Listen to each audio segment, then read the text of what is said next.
warahmatullahi wabarakatuh.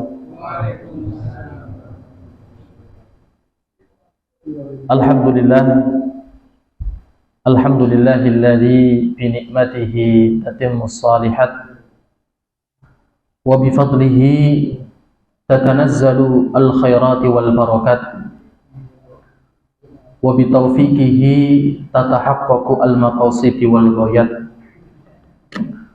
Asyhadu an la ilaha illallah wa asyhadu anna Muhammadan abduhu wa rasuluh. Qala Allah ta'ala fi kitabihil karim, ya ayyuhalladzina amanu taqullaha haqqa tuqatih wa la tamutunna illa wa antum muslimun. Rabbi shrah li sadri wa yassir li amri wahlul 'uqdatam min lisani yafqahu qawli, amma ba'd. Allahumma alimna bima yanfa'una wanfa'na bima 'allamtana warzuqna ilma ya rabbal alamin.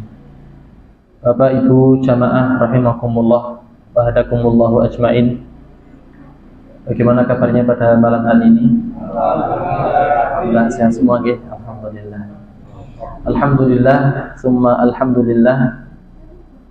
Begitu banyak kenikmatan yang masih kita rasakan bersama, dan tidak henti-hentinya marilah kita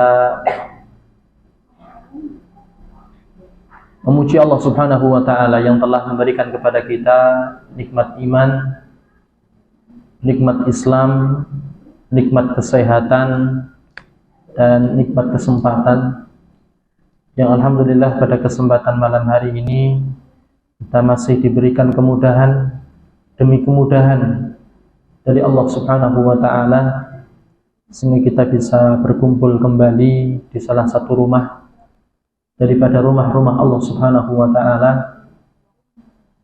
Itu tempat yang begitu mulia. Kemuliaan tersebut di mana di dalamnya masih disebutkan ayat-ayat Allah Subhanahu wa ta'ala, masih dikaji ayat-ayat Allah Subhanahu wa ta'ala. Dan mudah-mudahan kita semuanya tergolong ke dalam golongan yang kata Nabi sallallahu alaihi wasallam, rajulun qalbuhu mu'allakun bil masajid, seorang hamba yang hatinya selalu terpaut dengan masjid Allah Subhanahu wa ta'ala. Dan ini merupakan satu golongan dari 7 golongan yang kata Nabi sallallahu alaihi wasallam, sab'atun yudilluhumullahu fi dhillihi yawma la dhilla illa dhilluh. 7 golongan yang akan mendapatkan naungan di padang mahsyar, di mana ketika itu tidak ada naungan kecuali naungan daripada Allah Subhanahu wa ta'ala. Di antaranya ialah seseorang yang hatinya selalu terpaut dengan masjid. Mudah-mudahan Bapak Ibu, sekalipun kita memiliki kegiatan yang beragam, kesibukan yang tidak sedikit, tapi mari kita posisikan diri kita untuk menjadi bagian yang selalu terpanggil oleh masjid Allah Subhanahu wa ta'ala, baik dengan azan seorang muadzin atau dari kajian seorang muballigh.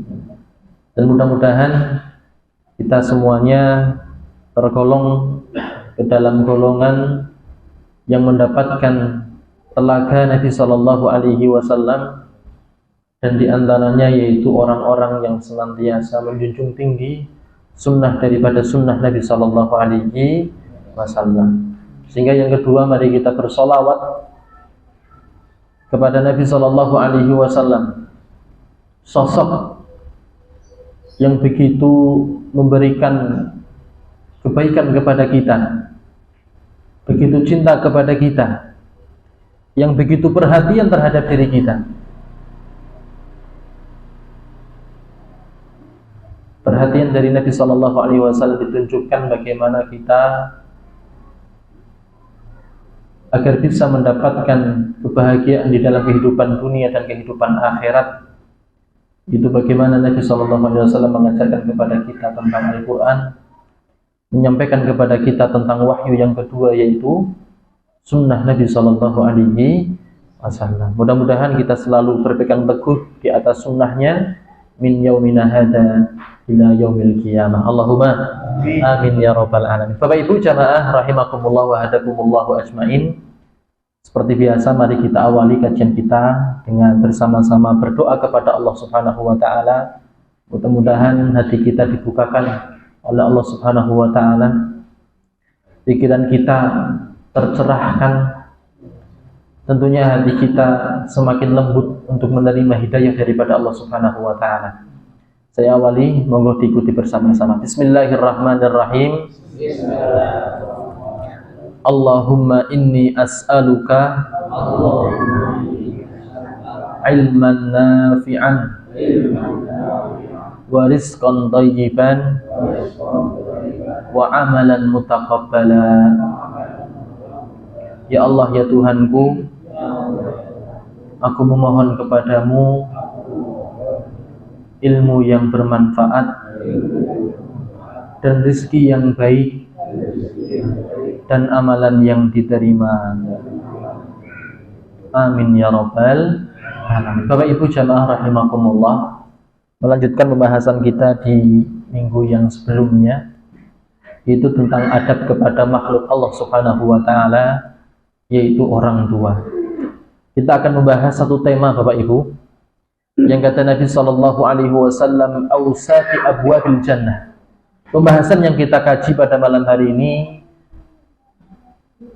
sebagaimana disebutkan oleh Nabi sallallahu alaihi wasallam, yaitu pintu paling tengah daripada surga Allah Subhanahu wa taala. Pintu gerbang yang utama yang Allah sediakan di dalam surga Allah Subhanahu wa taala. Maka pintu utama dan pintu yang paling tengah di surga Allah Subhanahu wa taala, mampu kita masuk di dalamnya, mampu kita masuk melewati pintu tersebut ketika kita mampu mengoptimalkan bagaimana adab kita kepada makhluk Allah Subhanahu wa taala, yaitu orang tua. Sehingga luar biasa, tidak hanya agama Islam Bapak Ibu, semua agama mengajarkan satu kebaikan yang sama, yaitu bagaimana kita berlaku baik terhadap siapa? Orang tua. Bahkan kalau kita lihat pada zaman sekarang ini, ketika orang-orang muslim dipacu untuk bisa beradab kepada orang tua, tapi ada saudara kita yang berbeda agama justru begitu totalitas di dalam memuliakan orang tua mereka. Kalau kita lihat Bapak Ibu, di restoran dimanapun nih, bagaimana orang-orang Chinese itu totalitas di dalam memuliakan siapa? Orang tua. Tapi yang menjadi pertanyaan kita, jangan sampai kita terjerumus dalam satu pemikiran, oh kalau gitu semua agama sama, mengajarkan apa? Kebaikan. Gini, muncul di masyarakat kita punya asumsi lah, agama apa bae lah, sing penting ngajarkan kebaikan. Engko tak napa? Tujuannya sama-sama masuk ke dalam surga. Maka ini merupakan satu ideologi, satu pola pikir yang salah Bapak Ibu. Kalau orang di luar sana mengatakan 5 tambah 5 berapa? 10. Ibadah plus ibadah hasilnya apa? Surga. Tapi dibalik oleh orang di luar sana, 10 itu hasil, tapi prosesnya bermacam-macam. 2 kali 5 gitu kan 10. 3 tambah 7 10. Berarti pada mawon. Gimana nggih? Secara logika kita bisa menerima Bapak Ibu. Tapi yang harus kita tanamkan bahwa agama tidak sempurna kecuali dilihat dari 3 aspek. Saya katakan nggih, agar kita tidak terjerumus dengan pemahaman yang seperti ini Bapak Ibu. Karena ini sesuatu yang tentunya bisa diterima oleh logika, ya, bisa diterima oleh hati. Tapi saya katakan bahwa agama yang sempurna itu dilihat daripada kesempurnaan di 3 aspek. Aspek yang pertama muamalah. Makanya betul ya, Semua agama mengajarkan apa? Kebaikan. Bagaimana kita dituntut untuk bermuamalah yang baik. Makanya kita ngaji tentang masalah apa? Adab, agar kita bisa bermuamalah dengan muamalah yang baik. Tapi yang kedua, yang tidak semua agama itu miliki. Yang kedua apa Bapak Ibu? Yaitu tentang masalah ibadah. Mohon maaf. Jadi sekian banyak apa? Agama yang membahas secara detail dan komplit hanya apa? Agama Islam. Kalau kita buka buku fikih Bapak Ibu, ya, kadang garak memulai wis bebeh. Kenapa? Akeh kandel-kandel. Dimulai dari apa? Pembahasan air, wudu, sholat, dan lain sebagainya. Tapi kalau di agama yang lain, ya, mohon maaf, sing penting apa? Pengampunan dosa, gitu ya. Sudah cukup seminggu sekali. Bisa dipahami sampai sini nggih? Jadi aspek yang kedua dari aspek ibadah, bahwa apa? Agama Islam merupakan satu agama yang memiliki tatanan ibadah yang begitu lengkap, komplit. Dari bangun sampai tidur lagi kita diatur dengan apa? Fikih. Dengan apa? Tuntunan ibadah. Dan yang ketiga, aspek ketuhanan. Mohon maaf, dari berbagai macam agama yang memiliki Tuhan yang satu itu, mohon maaf, ya, hanya apa? Islam. Ya. Kalau agama yang lain ada yang 3. Wah, ada yang dewa yang macam-macam. Ini dari 3 aspek. Maka ketika ada satu agama yang memiliki 3 aspek yang sempurna, maka telah sempurna agama tersebut. Dan itu tidak didapatkan kecuali siapa? Agama Islam. Begitu nggih? Ini untuk menepis Bapak Ibu, karena muncul nggih beberapa pemahaman di masyarakat kita, wah, agama ini serah butuh. Yang penting bagaimana kita apa? Beragama. Bagus atau tidak agama kita? Bagus atau tidak mengajarkan agama kita tentang masalah apa? Kebaikan. Tapi ini ya yang perlu kita tanamkan 3 hal. Apa? Dari aspek muamalah komplit, dari aspek ibadah agama Islam apa? Komplit, dan dari aspek ketuhanan tidak bisa terbantahkan.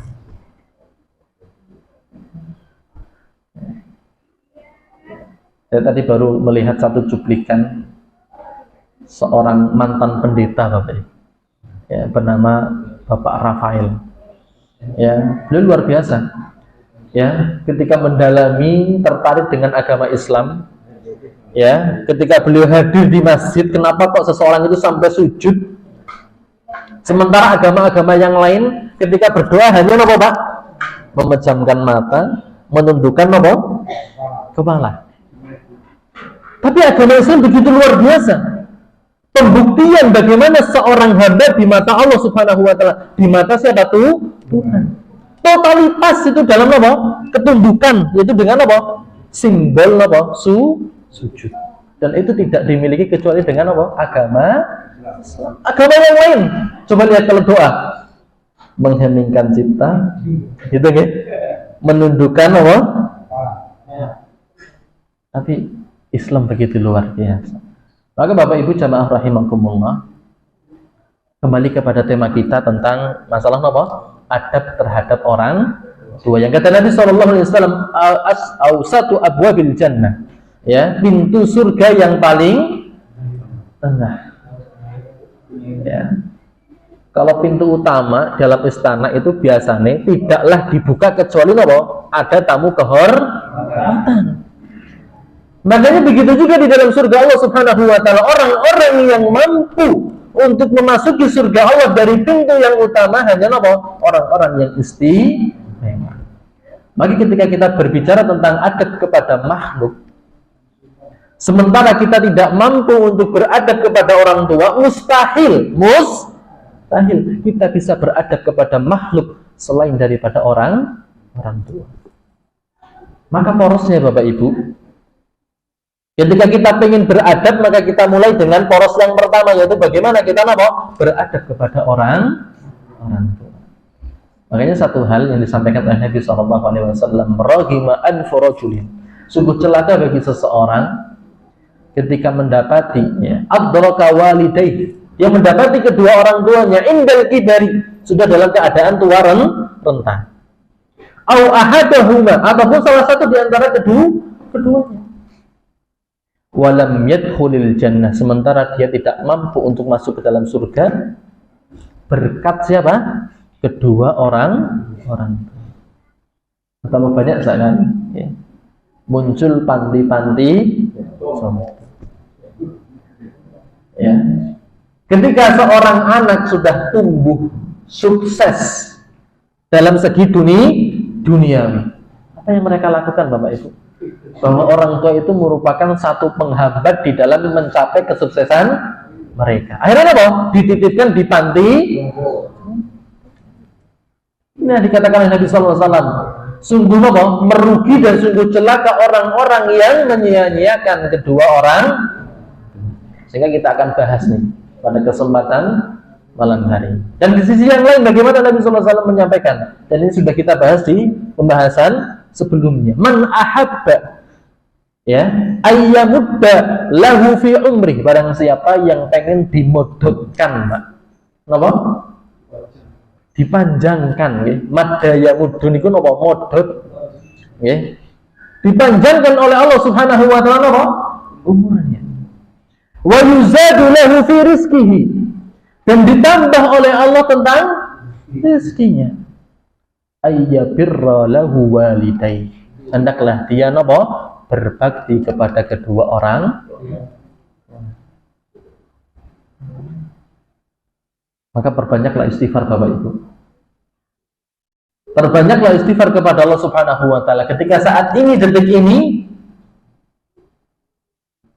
kita dicabut kenikmatan untuk berbakti kepada kedua orang. Bagaimana Sa'ad bin Abi Waqqas begitu sedih ketika orang tuanya meninggal dunia. Dia mengatakan, sungguh telah tertutup bagiku satu pintu surga Allah Subhanahu wa taala dengan kematian siapa? Kalau kita alhamdulillah ya Pak, jadi oleh warisan. Kan gitu, kadang banyak di antara kaum muslimin saat ini menunggu detik-detik kematian siapa? Orang tuanya. Kenapa? Hanya menunggu sebatas apa?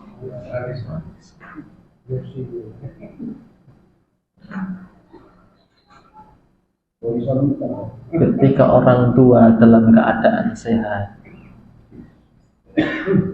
5 tahun sekali baru pulang Bapak. Ketika orang tua apa? Sakit, dengan kesibukannya menghambat kepulangan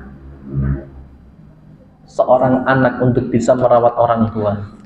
Tapi kenapa ketika orang tuanya sudah meninggal dunia, ketika baru meninggal dunia, apa yang dilakukan Bapak Ibu? Engkau aja dikubur disit, ngenteni aku balik. Astagfirullah. Apakah ini yang dikatakan sebagai orang-orang yang beradab kepada orang? Maka Bapak Ibu jamaah rahimakumullah, yang kita bahas pada kesempatan malam hari ini yaitu bagaimana cara membahagiakan orang. Ustaz, kita ini semuanya adalah orang tua. Lalu saya katakan jenengan selamanya menjadi seorang anak. Gitu kan? Mungkin diantara kita belum menjadi sosok orang tua, tapi semua kita adalah siapa? Seorang anak yang dituntut oleh Allah bagaimana kita bisa beradab kepada siapa? Kedua orang tua. Maka pertanyaannya adalah bagaimana cara membahagiakan orang tua. Maka yang pertama dengan cara apa? Menuruti perintah kedua. Dari Abdullah bin Umar radhiyallahu ta'ala anhu, ia berkata, ridha rabbi fi ridha wa sukhtur rabbi fi sukhtil walid. Ridha Allah tergantung pada ridha orang tua, dan murka Allah tergantung pada murka orang tua. Maka Bapak Ibu luar biasa. Bagaimana ketika ada seorang ayah, seorang ibu memiliki seorang anak perempuan. Karena untuk memenuhi gengsinya, untuk totalitas dalam perawatan tubuhnya, merelakan diri untuk bepergian jauh, merantau keluar kota, bahkan keluar negeri. Tapi yang menjadi pertanyaan, apakah setiap mereka mendapatkan ridho dari kedua orang? Kenapa? Karena ridho orang tua itu erat kaitannya dengan ridho Allah Subhanahu wa ta'ala. Dan murka Allah Subhanahu wa ta'ala identik dengan murka orang tua. Makanya di dalam kitab Minhajul Muslim dijelaskan, poin yang pertama, bagaimana kita membahagiakan kedua orang tua adalah dengan ta'atuhuma fi kulli ma ya'murani bihi. Bagaimana kita bisa taat kepada kedua orang tua kita dari setiap apa yang mereka perintahkan. Au yanhiyani anhu, ataupun kita menjauhi daripada apa yang dilarang oleh kedua orang tua. Mimma laisa fihi maksiyatun lillah. Ya, selama ketika kita menjalankan perintahnya dan menjauhi larangannya bukan termasuk daripada maksiat kepada Allah Subhanahu wa ta'ala. Ini patokannya nih. Makanya kata Nabi SAW, la ta'ata lil makhluk fi maksiatil khaliq. Seseorang tidak boleh taat kepada seorang makhluk ketika seseorang tersebut bermaksiat kepada Allah Subhanahu wa ta'ala. Ketika seorang anak perempuan sudah ngaji Bapak Ibu, sementara kedua orang tuanya memaksanya untuk merantau, kira-kira bagaimana? Kira-kira bagaimana Bapak Ibu? Apakah diindahkan perintahnya atau bagaimana? Ya, minta nikah dulu gitu Pak, ya, biar ada mahram. Tapi ketika tidak ada mahram, ya, kemudian di tempat yang jauh sana tidak aman dan sebagainya, maka haram bagi seorang anak perempuan untuk mengindahkan perintah siapa? Kedua orang tua. Berat Pak pilihannya Pak. Ya. Bahkan ketika kondisi seperti itu, tidak jarang di antara orang tua mengatakan, ujarku, aku boleh membesarkan dirimu, orang patut gitu. Ya, tapi kenapa kok sekarang? Maka batasannya tidaklah seseorang dibenarkan untuk taat kepada seorang makhluk Allah ketika seseorang tersebut bermaksiat kepada Allah Subhanahu wa ta'ala. Ya. Kemudian yang berikutnya, ya, disampaikan oleh Allah Subhanahu wa ta'ala dalam surat Luqman ayat 15, menggambarkan tentang bagaimana kisah Mus'ab Ibnu Umair. Kenal Pak dengan Mus'ab bin Umair Pak? Disampaikan oleh Allah Subhanahu wa ta'ala, wa in jahadaka ala an tusyrika bi ma laysa laka bihi ilmun.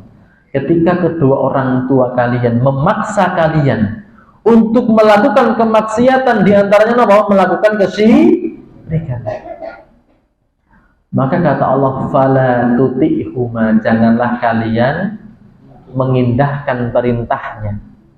Wa sahibhuma fid dunya ma'rufan. Tapi di sisi yang lain, kita tidak boleh meninggalkan kedua orang tua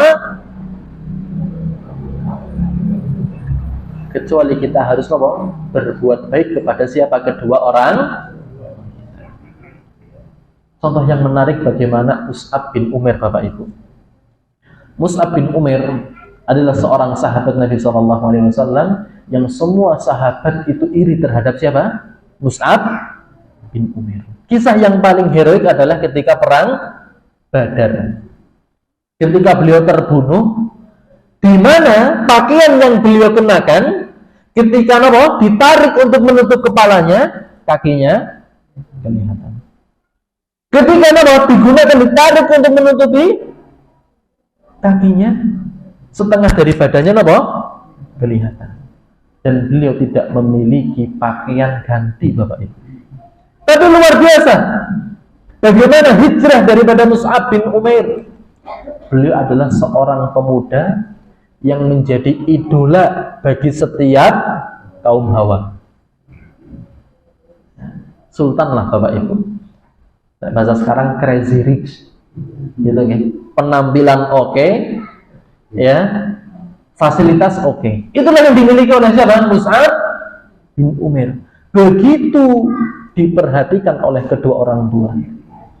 Bahkan dalam satu riwayat, ketika Mus'ab bin Umair melewati satu jalan, kemudian ada orang lain yang melewati jalan tersebut, masih tercium apa? Bau parfumnya. Ada Pak di sini Pak? Yang bau minyak wanginya ketinggalan di jalan. Itulah siapa? Mus'ab bin Umair. Tapi luar biasa ketika beliau hijrah, beliau kenal dengan agama Islam, dekat dengan Nabi Shallallahu Alaihi Wasallam, masuk ke dalam hatinya ayat-ayat Allah Subhanahu Wa Taala. Secara otomatis 180 derajat kehidupannya apa? Berbalik. Bahkan ibunya yang bernama Khunsa binti Malik, seorang ibu yang keras, gitu nih Pak. Ketika mendapati anaknya Mus'ab bin Umair berpindah agama, mengikuti daripada ajaran Nabi Sallallahu Alaihi Wasallam, apa yang terjadi? Ibunya sampai mogok makan, mogok minum, setiap pagi sampai sore, ya, berada di terik matahari. Dengan harapan Mus'ab bin Umair hatinya tersentuh, kembali meninggalkan ajaran Nabi Sallallahu Alaihi Wasallam. Tapi satu hal yang diucapkan oleh siapa? Mus'ab bin Umair, ya ummi, in kharajat minka wahidan ba'da wahidin la taraktu millata Muhammadin Sallallahu Alaihi Wasallam. Wahai ibuku, seandainya engkau memiliki beberapa nyawa, keluar satu demi satu, sungguh aku tidak akan meninggalkan siapa? Agama Nabi Muhammad Sallallahu Alaihi Wasallam. Luar biasa Bapak Ibu. Tidak semua orang memiliki ketubuhan seperti Mus'ab bin Umair. Apalagi ketika kita, siapa kita? Bagaimana proses pencapaian kesuksesan kita? Semuanya merupakan andil daripada siapa? Kedua orang tua. Sehingga ketika kedua orang tua memerintah kepada kita suatu apapun, sekalipun kemaksiatan kepada Allah, kita indahkan perintah siapa? Orang. Tapi berbeda dengan siapa? Mus'ab bin Umair. Dan inilah yang harus kita tiru daripada siapa? Mus'ab bin Umair. Ketika kita kok berbenturan pendapat dengan orang tua, sementara pendapat orang tua kok berbenturan dengan syariat, maka kita yang pegang adalah pendapat kita. Ini Pak. Tapi apa? Wa sahibhuma fid dunya ma'rufa. Tapi jangan kita tinggalkan orang tua. Tapi apa? Justru kita tambah kedekatan kita dengan orang tua, tambah berbuat baik dengan siapa? Kedua orang. Dan ini yang menjadi poin kesalahan masyarakat kita, Pak. Nek wis napa? Benci dengan orang tua, Pak, sudah ditinggalkan. Mau kan butuh, gitu nggih? Maka luar biasa. Ini yang pertama. Bagaimana kita membahagiakan kedua orang tua dengan cara apa? Menuruti perintah keduanya selagi dalam ketaatan kepada kedua orang. Sekalipun dalam masalah jodoh, gitu. Kadang kan kita seperti itu, gitu. Ya, kita pengen nikah dengan orang yang kita cintai. Kok belum diridhoi oleh Allah? Ya sudah, kita minta kepada ridho orang tua. Nek orang tua nggak ridho, ya sudah, Bu, Pak, tolong carikan saya pendamping yang diridhoi oleh jenengan. Sudah. Alhamdulillah Pak, alhamdulillah. Allah bukakan pintu yang begitu luar. Itu saya praktekkan Pak. Ya, alhamdulillah. Jadi kalau ridho orang tua, ridho Allah begitu luar. Allah cukupi, Allah berikan jalan, kemudahan. Itulah ya, buah daripada ketaatan kita kepada orang tua yang melahirkan keridhaan daripada Allah Subhanahu wa Ta'ala. Kemudian yang kedua, yaitu bagaimana kita menghormati dan mengagungkan kedudukan siapa? Orang. Maka dalam satu permasalahan kehidupan dunia, maka orang tua kita jadikan sebagai apa? Tempat curhat. Nah, yang menyakitkan bagaimana ketika orang tua justru mendapati persoalan kita melewati siapa? Orang lain. Ya. Makanya kata Abdullah ibnu Umar radhiyallahu taala beliau berkata, "Ibka'ul walidaini minal 'uquq." Membuat orang tua menangis termasuk bentuk durhaka pada orang. Tidak hanya itu Bapak Ibu, bagaimana sahabat Nabi Shallallahu Alaihi Wasallam mereka menolak untuk makan bersama kedua orang tua dalam satu nampan yang sama. Kenapa? Mbok, ketika saya ngambil satu lauk, itu aslinya sudah dilirik oleh siapa? Orang tua. Sampai segitunya loh. Gitu ya? Takut ketika saya ngambil lauk, sementara lauk itu sudah diimpung, sudah dilirik oleh kedua orang tua, yang itu menjadikan hati orang tua sedih, kecewa. Ini Bapak Ibu luar biasa. Ya. Maka niki ngapunten. Ketika kita masih punya orang tua, kok orang tua sampai meneteskan air mata karena kesalahan kita, karena perbuatan kita, maka ketahuilah itu merupakan diantara kita durhaka kepada siapa? Mari kita resapi bersama. Tapi jarang di antara kita yang melihat kedua orang tua menangis di hadapan. Paling mengguri bibu gitu lagi riang karo anaknya, mesti tidak menampakkan kesedihan, bahkan sampai menangis di hadapan anaknya. Tapi buru-buru ke kamar ngancing, apa yang dilakukan Pak? Menangis. Maka hati-hatilah bahwa tangisan orang tua bisa jadi itu merupakan bentuk uququl walidain. Bagaimana seorang anak durhaka kepada siapa? Kedua orang.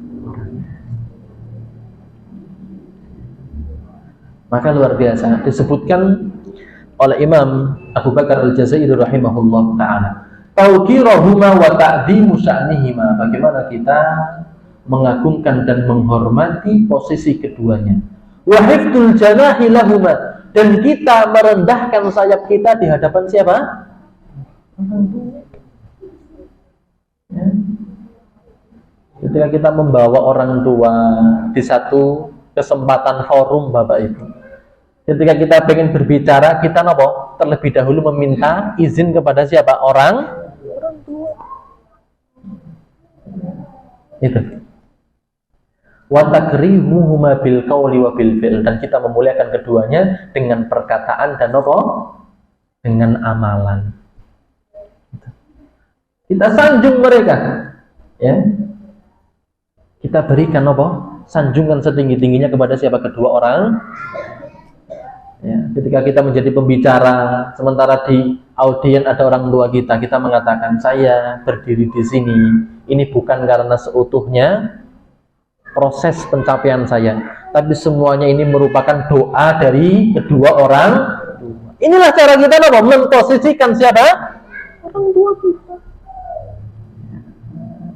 Wala yu'thiru alaihima zaujatan wala waladan, dan tidak boleh kita mendahulukan kepentingan anak dan istri melebihi kepentingan siapa? Orang. Lagi seneng-senengnya dolanan bercengkrama dengan orang tua, ditelepon dengan siapa? Anak dan istri, ditelepon oleh kedua orang tua, Mas, Bapak garek kontrol, tolong diantar. Wis sami nawatona, golek kunci, starter, greng ngegas. Tapi jarang Pak, jarang lagi main-main, balik kerja, ketemu karo anak. Inilah bagaimana cara kita membahagiakan kepada siapa? Orang. Kemudian yang berikutnya, ya, yang ketiga adalah berbakti kepada keduanya semampunya. Ini Pak. Ya. Ya. Ya. Berbakti kepada keduanya apa semam. Ya. Maka ketika kita punya harta, punya apa pikiran, punya waktu, maka sesekali kita apa mengunjungi siapa orang. Maka dulu saya pernah melihat satu video menceritakan bahwa ada seseorang yang begitu baik dengan keluarganya, begitu baik dengan siapa? Tetangganya, begitu baik dengan partner bisnisnya, tapi luar biasa, Pak. Tidak pernah sedikit pun menelpon orang tuanya, tidak pernah sedikit pun menanyakan kabar tentang siapa? Orang tua.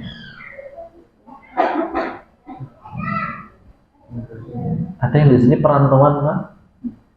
Ada nggak? Pernah nggak kita menyempatkan dalam satu hari nelpon siapa? Orang tua. Jangan gitu. Bukan sekali.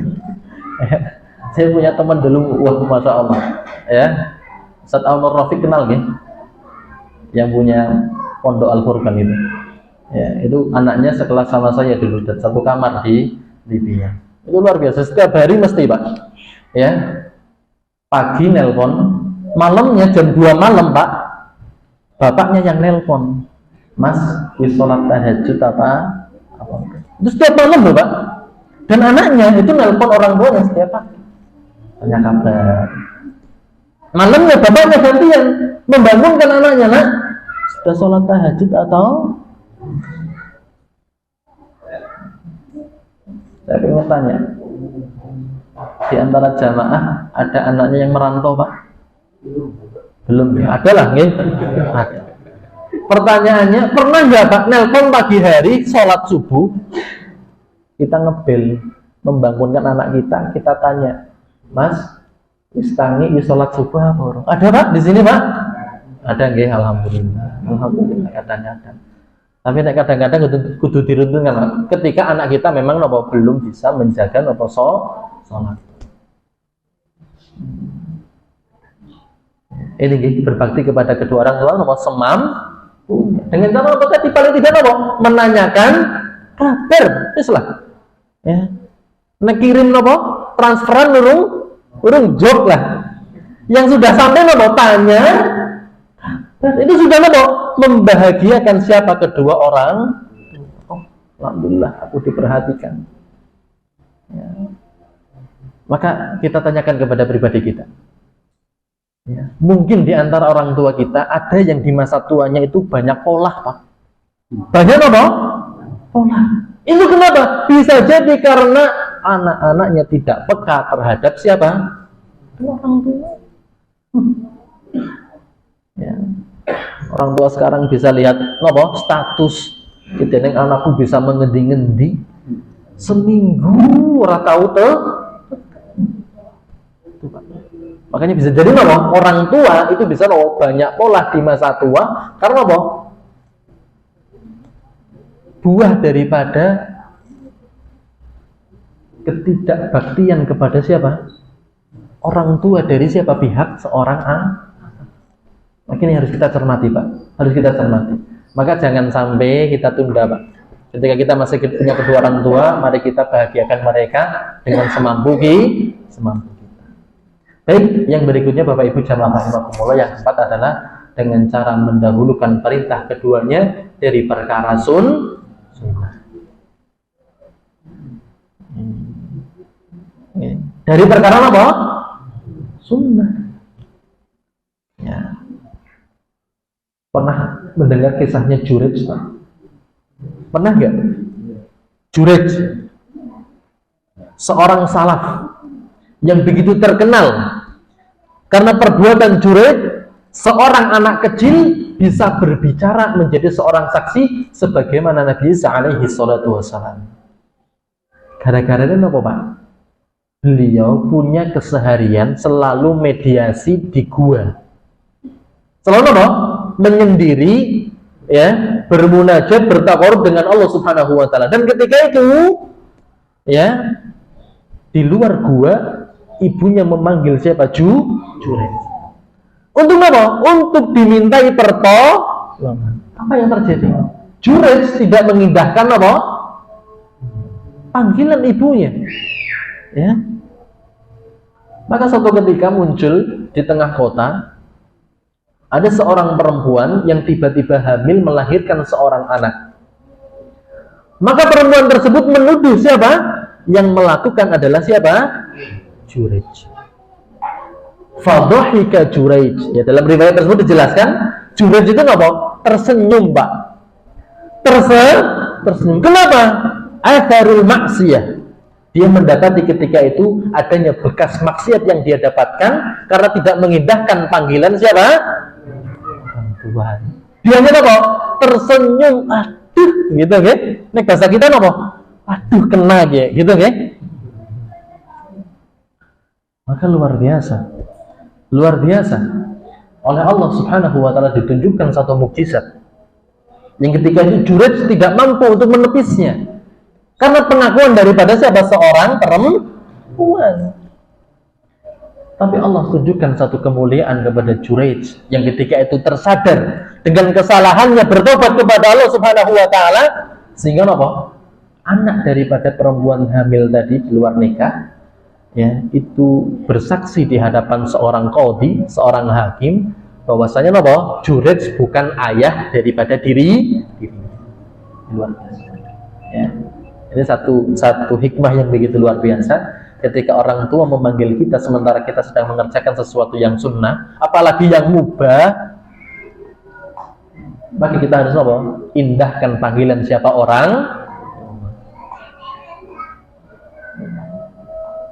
Yang mubah contohnya apa, Pak? Kita lagi plesir, Pak. Plesir kan mubah, ya?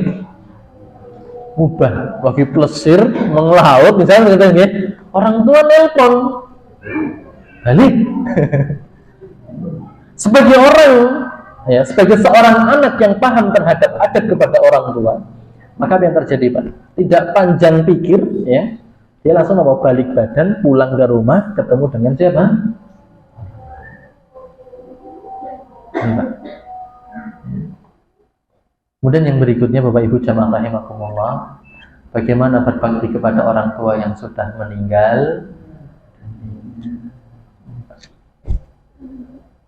Banyak di antara kita tentunya yang pada saat ini orang tua kita sudah dipanggil oleh Allah Subhanahu wa taala.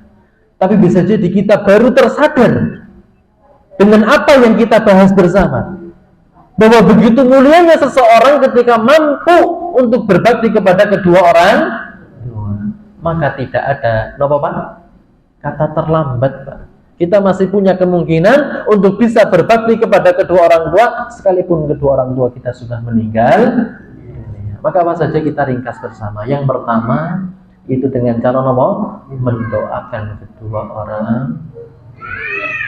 Tidak ada sesuatu yang lebih ditunggu-tunggu oleh kedua orang tua yang saat ini berada di alam barzah, di atas kuburan, kecuali doa-doa yang kita panjatkan kepada siapa? Mereka. Allahumma ghfirli wa liwalidayya warhamhuma kama rabbayani shaghira. Tapi luar biasa Bapak Ibu, dari doa ini kita bisa paham sebesar rahmat yang diberikan oleh Allah kepada kita itu berbanding lurus dengan bagaimana kita membimbing anak-anak kita. Makanya doanya apa? Allahumma gfirli wali walidayya warhamhuma, ya Allah berikanlah rahmat kepada keduanya kama. Wah, ini ada apa? Kama, sebagaimana, berbanding lurus rabbayani shaghira, keduanya membimbingku di waktu kecil. Jadi mohon maaf Pak, ojo keduren ketika kita mengharap kepada seorang anak untuk mendoakan kita, sementara ketika kita masih hidup memiliki seorang anak, kita tidak optimal di dalam membimbing anak.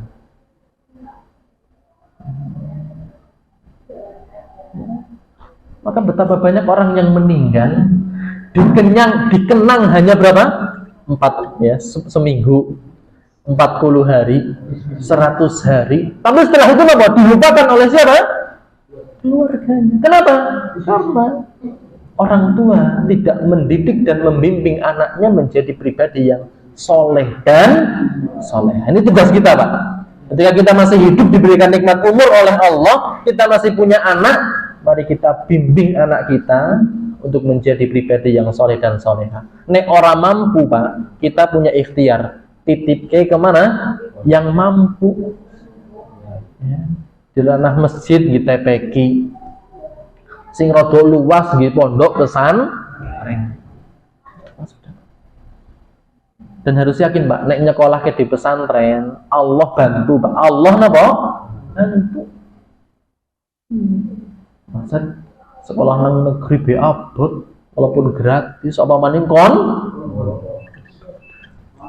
bisa jadi rahmat, ridho dan berkah yang diberikan oleh Allah itu lewat bagaimana kita menyekolahkan anak kita di pondok.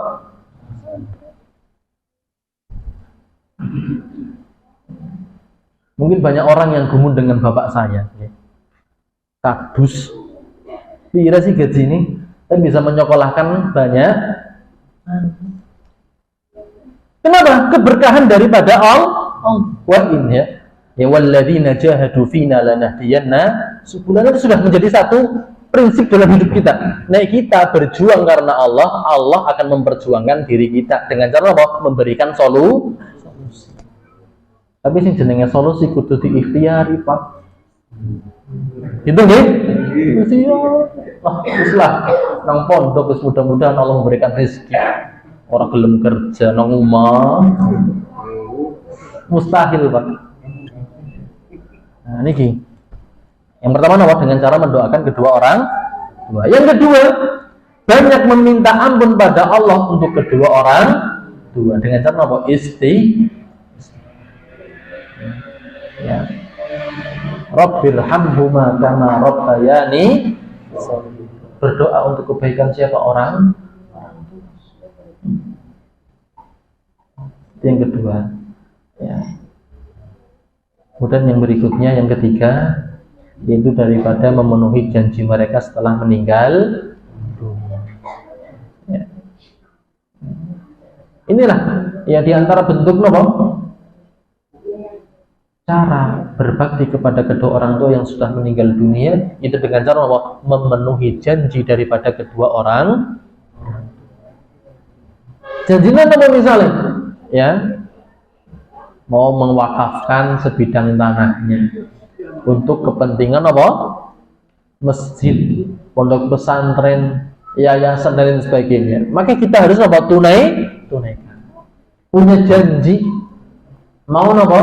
Menunaikan ibadah haji. Kita sebagai seorang anak apa? Membadalkan siapa? Orang tua. Itulah bagaimana kita ya berbakti kepada kedua orang tua yang sudah meninggal. Yang keempat apa? Menjalin hubungan silaturahim dengan keluarga dekat keduanya yang tidak pernah terjalin. Ya.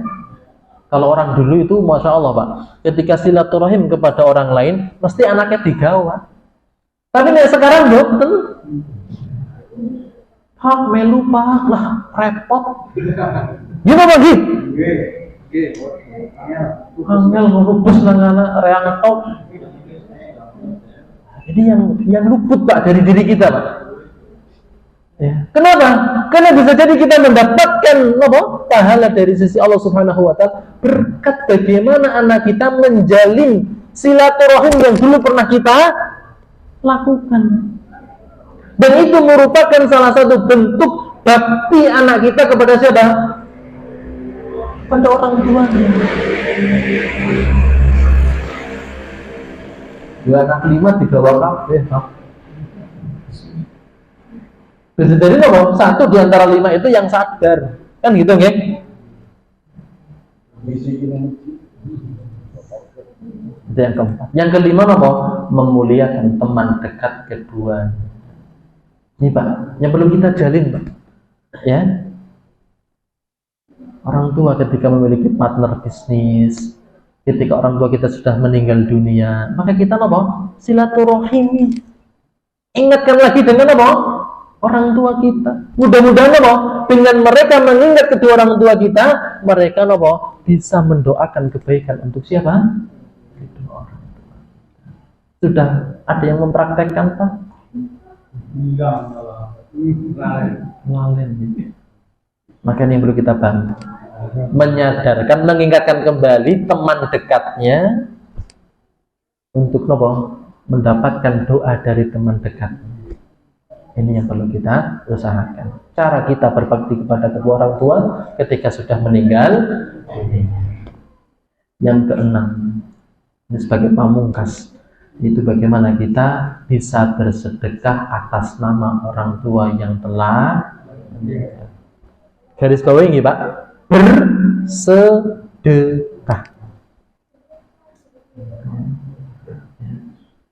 bukan mengadakan acara untuk kedua orang. Sedih apa ini? Bagaimana agama Islam itu begitu simpel, Pak. Kalau bikin acara ngundang orang banyak, ketika acara yuk butuh uang banyak, ketika pulang masa ya orang gawa apa-apa, Pak. Tapi ya sedekah luar biasa. Nah, sedekah luar biasa. Yang datang itu adalah anak kepada tetangga. Gitu. Anaknya menyiapkan bingkisan. Dia siapkan bingkisan tersebut untuk bersedekah mengatasnamakan orang. Kemana? Ke tetangganya lah. Ke mana? Ke teman dekatnya lah. Ke saudara-saudara yang ada nilai ada nilai pahala di dalamnya itu sila luar biasa, dan lebih mudah, tidak harus melibatkan banyak orang.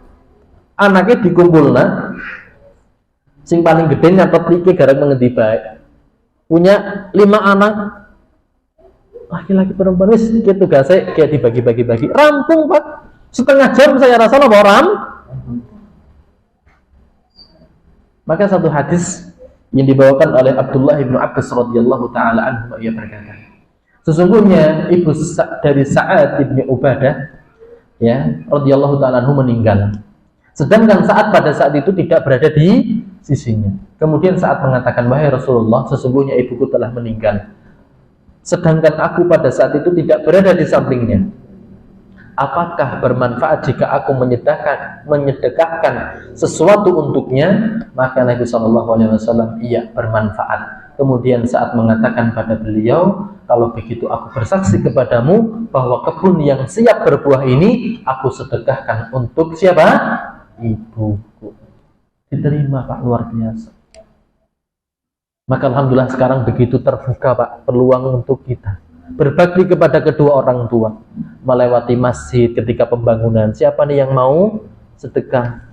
Pembangunan sekolahan, siapa yang mau sedekah? Mari kita selipkan Pak harta yang kita miliki, niatkan sedekah untuk siapa? Kedua orang yang mudah-mudahan dengan apa yang kita lakukan, orang tua kita mendapatkan nikmat di dalamku. Jangan sampai di masa kecil kita wis nyusah ke wong tua. Ketika orang tua meninggal dunia, kita lagi-lagi menyusahkan kedua orang. Apalagi yang belum diberikan kesempatan oleh Allah, ketika mereka masih hidup, kita bisa berbakti kepada kedua orang tua kita. Maka Pak, tidak ada kata terlambat Pak. Mari kita berbakti kepada kedua orang tua kita, terutama yang sudah meninggal dunia. Yang saat ini mereka Pak, menanti-nanti kiriman pahala. Bapak Ibu jamaah rahimakumullah wa hadakumullah wa ajmain. Ini sebagai penguat dari apa yang kita bahas bersama, bahwa apa yang kita sampaikan tadi, poin-poin yang kita sampaikan itu tentunya berlandaskan dari sebuah dalil. Berlandaskan dengan sebuah dalil. Maka dari Abu Usaid Malik bin Rabi'ah As-Sa'di, berkata, suatu saat kami pernah berada di sisi Rasulullah SAW. Ketika itu ada datang seorang dari Bani Salimah. Ia berkata, wahai Rasulullah, apakah masih ada bentuk berbakti kepada kedua orang tuaku ketika mereka telah meninggal dunia? Maka Nabi SAW menjawab, iya, masih tetap ada bentuk berbakti kepada keduanya. Bentuknya adalah yang pertama, mendoakan keduanya. Ini saya ulangi lagi biar kita ingat bersama. Yang pertama mendoakan keduanya. Yang kedua, memintakan ampun untuk keduanya. Yang ketiga, memenuhi janji mereka setelah meninggal dunia. Yang keempat, menjalin hubungan silaturahim atau kekerabatan dengan keluarga kedua orang tua yang tidak pernah terjalin. Dan yang kelima adalah apa? Memuliakan teman dekat kedua. Bapak Ibu jamaah rahimakumullah, inilah pembahasan kita pada kesempatan malam hari ini. Sebelum kita tutup, mungkin ada pertanyaan, monggo.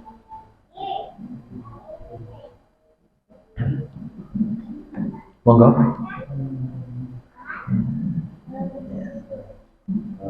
Nggih, monggo. Orang yang telah meninggal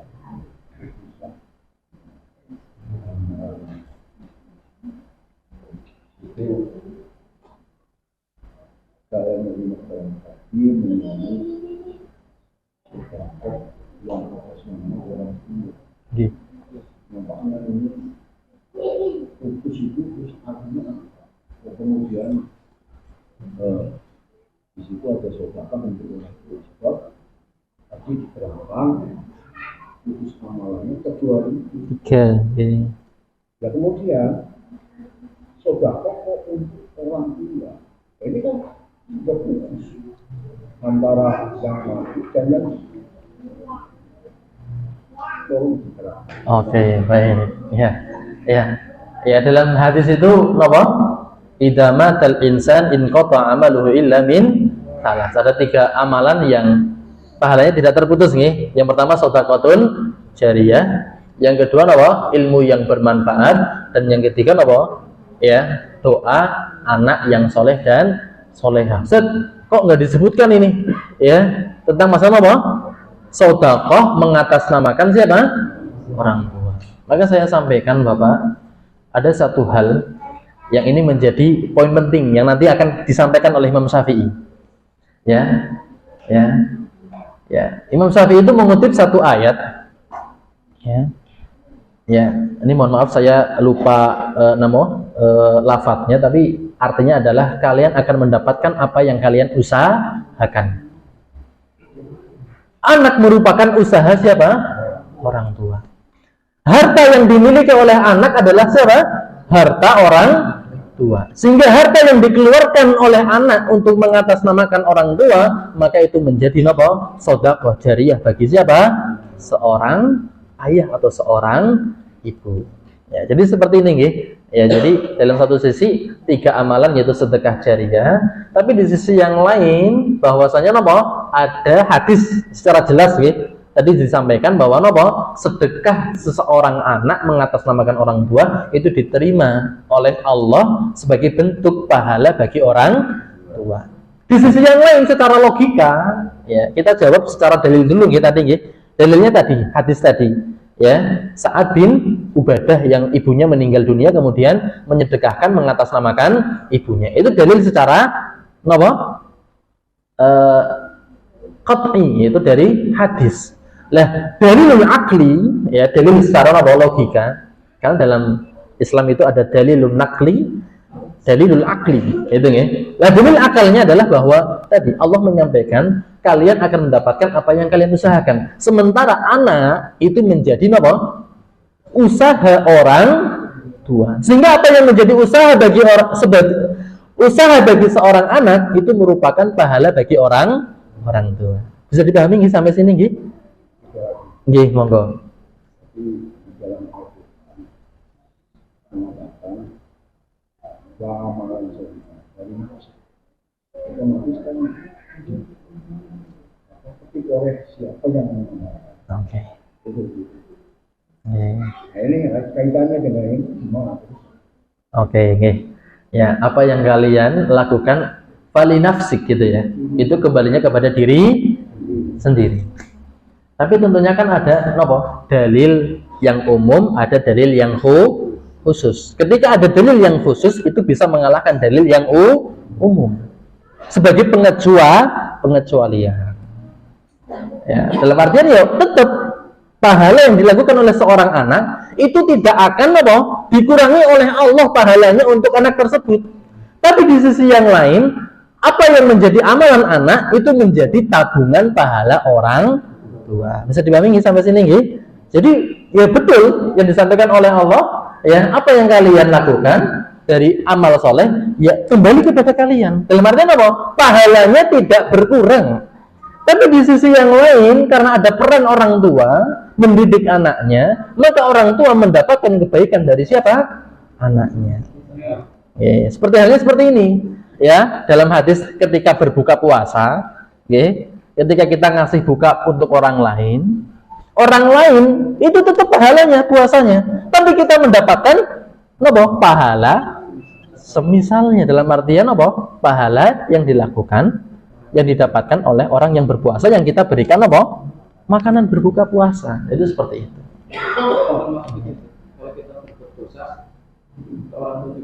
Nah, berbuat dosa bagaimana? Sama. Ketika memang orang tua nggak pernah ngandani, makanya nanti dalam satu ayat Bapak Ibu ini erat kaitannya dengan anak dan siapa? Orang tua. Maka dalam satu ayat dijelaskan, ya, ketika seorang anak mendapati kedua orang tua yang tidak soleh dan soleha, itu akan berdoa nanti di dalam kehidupan akhirat. Allahumma a'tihim ri'faini minal azab. Ya Allah, berikanlah kepada orang tuaku 2 kali azab yang aku terima. Aku ngelakoni salah, wong tuaku double, menang baik. Malah disupport nih. Ketika anaknya sudah lulus SMA, didatangi seorang cowok. Masyarakat kita bangga, Pak. Alhamdulillah, anakku payu. Padahal urung dilamar, urung diijab, nembe apa? Digawa jalan-jalan laku. Ini seneng Apple, alhamdulillah anakku anak sing demen. Nanti Pak, di dalam kehidupan akhirat nyesel Pak. Ketika Allah mempertanggungjawabkan, kok demian pacaran, iso-iso neng, padahal ada sesuatu yang halal yaitu napa nih? Wanu bapakku karo ibuku nopo mensupport, hari. Lah makanya dalam satu pembahasan itu menarik Pak. Ya, bagaimana bacaan Al-Quran yang dilakukan atau yang dibacakan oleh seorang anak nyampe nopo boten? Itu ya, ini hasilnya sama Makanya keterangannya dalam satu kitab itu jelaskan. Wa qira'atul 'abdi li akhihi la tasil. Bacaan seseorang untuk kerabatnya, untuk temannya, la tasil, tidak sampai Pak. Wa qira'atul waladi liwalidayhi tasil. Tapi napa? Bacaan daripada seorang anak untuk kedua orang tua napa? Sampai. Makanya kita termotivasi untuk ngajari anak kita napa? Paling tidak ya hafal Al-Fatihah Pak. Sehari semalam berapa kali minimal? 17 kali. 17 kali Pak. Itu rutin, luar biasa. Kadang bebeh ya, luwes lah ana guru ngaji nang TPK tidur napa itu eman-eman Pak. Kita awali dulu dengan mengenalkan apa? Al-Fatihah. Ya, kulhu sing liyane urusane ustaz wis. Tapi Al-Fatihah jangan sampai kita terlewat kesempatan tersebut, Pak. Bagaimana? Dari kecil dibawa ke masjid, tiba-tiba apa-apanya. Oh, iya. Ya mesti kan orang langsung hafal, Pak. Mesti ada proses pengajaran kan gitu nggih. Proses pengajaran ini yang dinilai oleh Allah bukan hasilnya, tapi proses pengajaran. Baik Bapak Ibu jamaah rahimakumullah, demikian yang bisa kami sampaikan nggih. Ya ini tentunya ya adab kepada orang tua ini kompleks nggih. Bagaimana ketika sudah punya istri, ya apakah istri didahulukan dengan orang tua itu bagaimana? Itu mungkin kita sambung lagi di kesempatan yang akan datang. Untuk kesempatan pada malam hari ini kita cukupkan. Demikian yang bisa kita bahas pada kesempatan malam hari ini. Mudah-mudahan ini bisa menjadikan kita semakin paham, semakin menjadi pribadi yang baik, terutama bagaimana kita berbakti kepada kedua orang tua.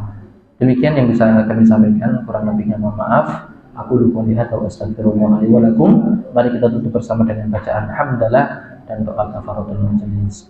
Alhamdulillahirabbil alamin. Subhanakallahumma bihamdika asyhadu an la ilaha illa anta astaghfiruka wa atubu ilaik. Assalamualaikum warahmatullahi wabarakatuh.